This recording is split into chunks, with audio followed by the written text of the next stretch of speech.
मीरपुर नाम के शहर में तेजस अपनी पत्नी नीरू के साथ रहता था। पति पत्नी दोनों ही नौकरी करते थे। एक दिन तेजस गांव अपनी माँ के पास फोन करता है। हेलो, प्रणाम माँ। जीते रहो माँ, तुम दादी बनने वाली हो। अरे वाह, ठीक है बेटा, मैं कल ही आती हूँ। जब माँ जी शहर पहुंची तो बेटे बहू ने बहुत अच्छे से स्वागत किया। लीजिए माँ जी, चाय। अरे गर्मा गर्म पकोड़े ले आओ माँ के लिए। नीरू रसोई में गई और 2 मिनट में ही पकोड़े ले आई। जी ये लीजिए। बहू जादू से बनाए हैं क्या? अभी तो रसोई में गई थी। यम्मी। माँ जी, शीला रसोई में पकोड़े तल रही है, मैं बस लेकर आई। हे भगवान, मेरा धर्म भ्रष्ट कर दिया तूने। अब तो गंगा जल से शुद्धिकरण करना होगा। दूसरे दिन, माँ जी मैंने नाश्ता बना दिया है, ऑफिस जा रही हूँ। पर अभी तो घर का सारा काम पड़ा है। शीला आती ही होगी, झाड़ू पोछा बर्तन कपड़े वो सब कर लेगी। हमारे जमाने में घर का सारा काम हम ही करते थे। जी माँ जी, आप बहुत होशियार हैं, मैं घर ऑफिस दोनों नहीं संभाल पाती। तो जरूरत क्या है घर से बाहर जाकर चाकरी करने की? वैसे भी घर का काम खुद करने से घर में बरकत आती है, समझी? पर माँ जी। पर वर कुछ नहीं, इस महीने की पगार मिले फिर ऑफिस बंद है। हाँ। रात को नीरू तेजस से कहती है, सुनिए जी, माँ जी बोल रही थी कि मैं नौकरी छोड़ दूं। वैसे ठीक ही तो है, अभी तुम्हें आराम की जरूरत है। फिर भी आराम कहाँ, शीला को छुड़ाने के लिए बोल रही थी। तो अब 24 घंटे में इतना काम तो कर ही सकती हो।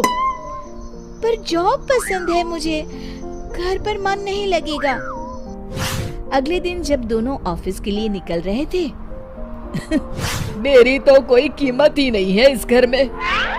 माँ जी, आजकल महंगाई बहुत है, रहन सहन भी बदल गया है, दोनों नौकरी करते हैं तभी ठीक रहता है।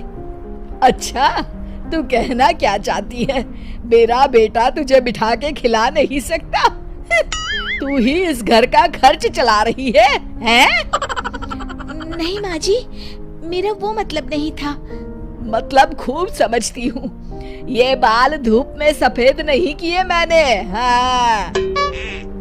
अब तो ये रोज का काम हो गया था। तेजस भी रोज की झिकझिक से परेशान हो गया था। एक दिन उसने कहा, नीरू, वैसे भी तुम्हें मैटरनिटी लीव मिलने वाली है, तो अभी से ही छुट्टी ले लो। पर क्या, मेरी सैलरी अच्छी खासी है। आखिर नीरू ने रिजाइन कर दिया। जब बच्चा हुआ तो घर में सब बहुत खुश हुए। कुछ दिनों बाद तेजस फाइल देख रहा था। क्या हुआ तेजस, कुछ परेशान लग रहे हो? हाँ, वो हमारी जितनी सेविंग्स थी वो तो हॉस्पिटल में और छठी के फंक्शन में खत्म हो गई है नीरू। और अभी वैसे मंदी चल रही है तो मैं बोल रही थी कल मुन्ना को हेपेटाइटिस का टीका लगवाना है। नीरू, क्या पोस्टपोन नहीं कर सकते? नहीं जी, बिल्कुल नहीं। अब तेजस को समझ में आ रहा था कि उससे गलती हुई है। पैसों की कमी का असर घर के माहौल पर भी पड़ रहा था। अगले दिन, बेटा मेरा चश्मा और ये दवाइयाँ ले आना, पर्चा देते हुए माँ जी ने कहा। जी।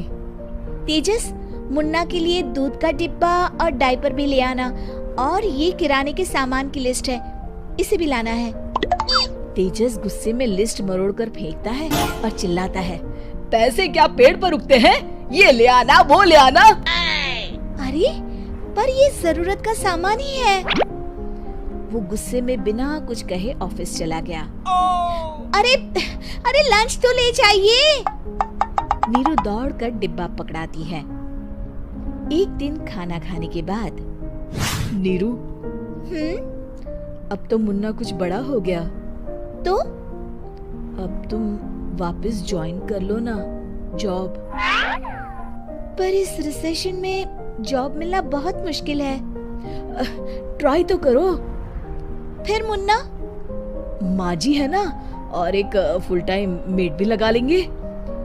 पर माँ जी, उन्हें तो पसंद नहीं। तभी माँ जी वहाँ आ जाती है और प्यार से नीरू के सर पर हाथ फेरते हुए बोलती है, अब मेरी समझ में आ गया बहू, पहले के और अब के समय में अंतर है। तुम काम शुरू करो, मुन्ना की जिम्मेदारी मेरी। मेरी प्यारी माँ जी, ये कहकर नीरू उनके गले लग गई। शिक्षा, परिवर्तन संसार का नियम है, हमें भी समय के साथ चलना चाहिए। उम्मीद है कि आपको हमारी ये कहानी पसंद आई होगी।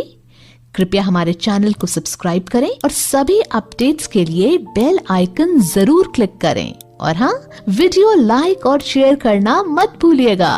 Bye bye.